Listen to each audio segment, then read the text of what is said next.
అందరికీ నమస్కారం. నేను మీ పెనుగొండ అగ్రిమాల్ వీరన్న.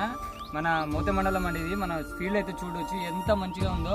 కాపు మూడో కటింగ్ అనేది ఆల్రెడీ 2 కాపులు అయితే తెంపేయడం జరిగింది. రైతు వారు కూడా ఇక్కడనే ఉన్నారు, వాళ్ళతో కూడా మాట్లాడిద్దాం.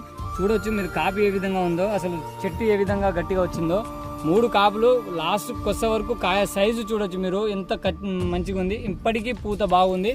ఇవాళ తారీఖు వచ్చేసి 25వ తారీఖు ఫిబ్రవరి నెల అండి. మొత్తం తోట మొత్తం ఇదే విధంగా ఉంది. ఒకసారి సంధ్యా విత్తనం ఏ విధంగా ఉందో మీరు ఒకసారి లైవ్లో చూడొచ్చు. మీరు ఒకసారి చూడండి కాపు ఏ విధంగా ఉంది, చెట్టు ఎంత నీట్గా ఉంది. 3వ కాపు అంటే అసలు నమ్మలేకపోతున్నానండి. ఒకసారి చూడండి, ఇటు చూపించాను 3వ కాపు ఏ విధంగా ఉందో ఒకసారి చూడండి మీరు.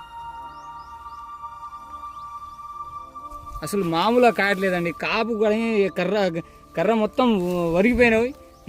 2 కాపులు ఆల్రెడీ తెంపించిన రైతు. కాపు చెట్టు చూడండి ఒకసారి, చెట్టు మొత్తం ఏ విధంగా ఉంది చూడండి. ఒకసారి చూపించండి అసలు కాపు ఏ విధంగా ఉందో చూడండి ఒకసారి. కాయ కానీ కాపు కానీ ఒక్కసారి చూడండి. సంధ్యా విత్తనం అండి ఇది. రైతుతో కూడా మనం వీడియో అయితే పెట్టడం జరిగింది. చూడొచ్చు మీరు ఎంత మంచిగా ఉందో. కాపు కొస్స వరకు కాయ సైజు చూడండి. కొంచెం దగ్గరికి రాని అన్న.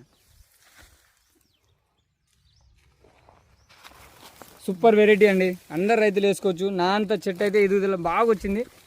కాయ చూడండి కింద నుంచి కాపు ఏ విధంగా ఉందో ఒకసారి చూడొచ్చు.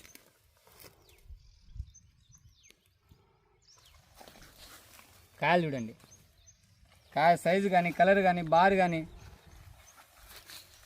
ఒకసారి చూపించండి అన్న. ఇది 2 కోతలు తెంపించారు కదా, ఇది 3వ కోత. ఇప్పటికీ పూత ఏ విధంగా వస్తుందో చూడొచ్చు మీరు.